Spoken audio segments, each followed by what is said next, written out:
ਤੁਹਾਡੀਆਂ ਯਾਰੀਆਂ ਹੋਣ ਨਾ ਤੇ ਲੋਕ ਕਹਿੰਦੇ ਨੇ ਲਾਲਾਂ ਦੀ ਜੋੜੀ, ਕਹਿੰਦੇ ਨੇ ਨਾ ਇੱਕ ਵੇਲੀ ਆ ਜਾਵੇ ਉਹ ਪੁੱਛਦੇ ਨੇ ਦੂਸਰਾ ਕਿੱਥੇ, ਉਹ ਨਾਲ ਹੀ हैरानी खत्म कर देता है, आंदा पिया पिछों, आंदा पिया पिछों। मैंने इसी मंजर को देखकर अबू बकर को देखा। अबू बकर जब आप गार में गए तो गार में पूछा होगा अबू बकर तुम तो आ गए, मुस्तफा किधर है?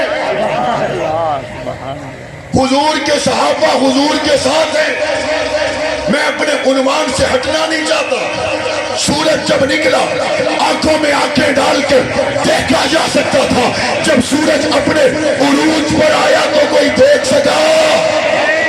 कोई अखा च अखा पा सकिया? कोई तक सकिया? कोई ठहर सकिया? कहणगे मौलाना साहब सूरज का काम जरूर है, रोशनी फैलाना, चानन फैलाना, लेकिन असी तो पंजाब के लोग हाँ ते सानू ये पता है कि सूरज का एक बड़ा काम है फसलों नू पकाना। तुहाडे चो केड़े केड़े खेती बाड़ी करते हैं, हाथ चक्को ना जरा। माशाअल्लाह। अच्छा मैं हैरान रहा, मैं कि शायद गुजरात तो लैके लाला मूसा तक जिन्नियां दुकानां ने तुसी वो दुकानदार बैठे, मैं भुलिया नहीं। की कास्ट कीते अजकल अपनी अपनी शायद दसो ना जरा। और कणक ये बाजरे का भी उशर होंगे ना, बाजरे का उशर होता है कि जिस वेले काला बदल आया होवे ना उत्तों उस टाइम कहते हैं या अल्लाह कि मैं आज बचावे ना तो उशर पूरा मदरसे निकल आए।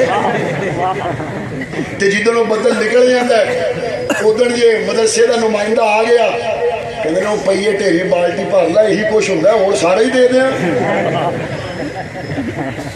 यहाँ सिर्फ आपसे ये पूछना है, सारा साल सूरज ना निकले बाजरा तैयार होता है? सारा साल सूरज ना निकले गंदम तैयार हो जाती है? बोलो जेड़े खांदे ने हो तो बोलो। एक कणक बगैर सूरज तो कदी पक्की, बगैर सूरज तो कदी फसल तैयार होई? ईमानदारी में दसियो जदों पक जावे मुड़ दोबारा कदी कच्ची होई? काश तुसी मेरी गल नहीं पढ़ते, काश कभी मेरी बात को पहुंचते। फसल पक जाए और हो बाजरे की फसल पक जाए, हो गंदम की फसल पक जाए, हो कपास की, पकने के बाद दोबारा कच्ची नहीं होती। तेरे लाला मूसा का सूरज जिस फसल को पका जाए वो पकने के बाद चक्की के पाटों में जाती है, थ्रेशर में जाती है, कच्ची नहीं होती। तो फिर मुझे बता मोहम्मद करीम ने जिन सहाबा को बनाया, संवारा, सजाया, पकाया, तैयार किया, वो अंगारों पे लेट सकते, कच्चे हो सकते? सुमैया टुकड़े हो सकती है, कच्ची हो सकती? मोहम्मद मुस्तफा